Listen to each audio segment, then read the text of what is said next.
What's in a name? Is it simply about how it sounds, or is there something more?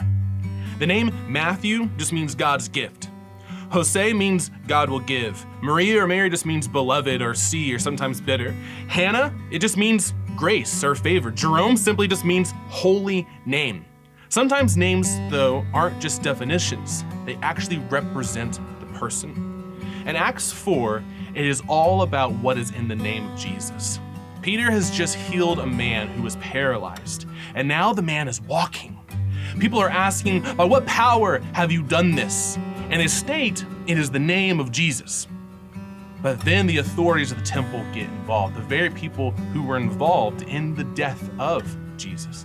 And they confront Peter and John, asking by whose name they are doing this, and ultimately saying, stop doing this in the name of Jesus.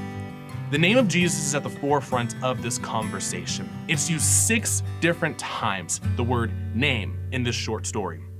What this chapter is all about is how Jesus' power and authority confronts the corrupt powers within our world. Something that the early believers did often is quote from the Old Testament. And when this happens, I think it's good for us modern followers to actually go back to the Old Testament and read that text within its context. When we do that with the passages here, we see that they quote 2 different Psalms that have one thing in common. That the world will strive to hurt God's kingdom and people, but the world plots in vain. Maybe this is the reason why the early followers of Jesus were so bold to continue to proclaim the name of Jesus. Because there is no reason to remain shaken when you are on the side of the one who can leave the foundations of the earth shaken.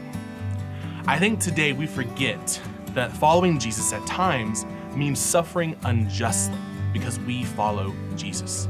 And so we see the early followers and wonder, how are they able to do it? We hear of the church today and different countries being persecuted, and we wonder, how are they able to do it? But the prayer in this text gives us the answer. They don't pray for the suffering to stop. They pray for boldness. And I think it is because they know how things are going to end, with Jesus still on his throne. Scary movies aren't as scary when you know how they're going to end. And it's the same thing with the realities of life. We don't have to fear because we know how the story will end. I think a key way for the church to live out this story is by thinking about heaven, meditating on what we know the new heaven and the new earth will look like. When we do, we realize that suffering and death have no claim when compared to the power of Jesus' name. Perhaps a person's name really gives us what we need to know.